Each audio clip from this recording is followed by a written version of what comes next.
No one ever in their right minds ever wanted to hear the story of Momo and Georgia, and you didn't think you wanted to either, and you probably still don't, but I'm gonna tell it anyway, because that's why you're here.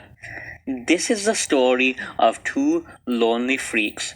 Momo was a horror character. Everyone neglected her as she was so hideous. Whenever she tried to make friends, everyone screamed and ran. Jar Jar Binks was a classic comic relief character from the Star Wars prequels who everyone hated.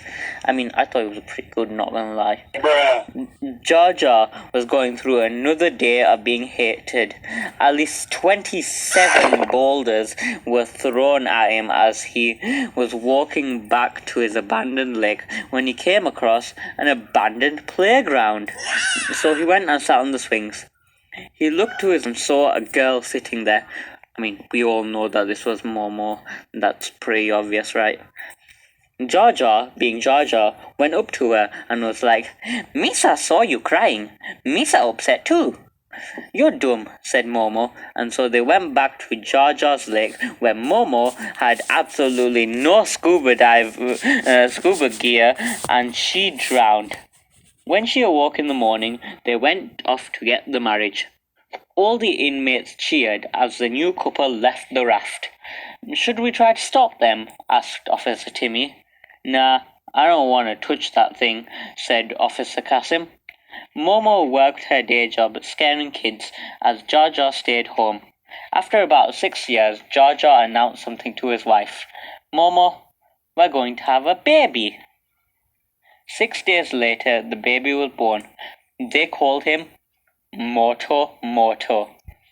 Moto Moto was the most hideous creature anyone had ever seen. At least 400 landmines had been placed around the playpen outside the lake, but none of them managed to kill the hideous creature. One day, Momo cried out the most hideous scream.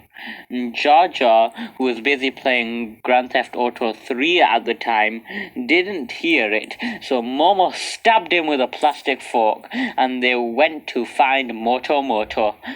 Unfortunately for them, the Russian military had gotten there first, and they went and picked up Moto Moto and dropped him into Africa.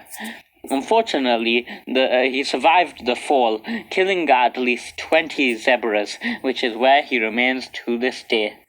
The military came up to Momo and Jar Jar and apologized to them for making them feel like outcasts their whole lives, and told them they had a wonderful surprise for them. "Hop aboard the helicopter," instructed Officer Kasim. First, they flew over a chemical waste field where Timmy pushed Momo out. Why you sir do this? We sir did nothing. Me sir upset now." Then they flew over China and dropped Jar Jar into a labor camp, and everyone lived happily ever after. The end.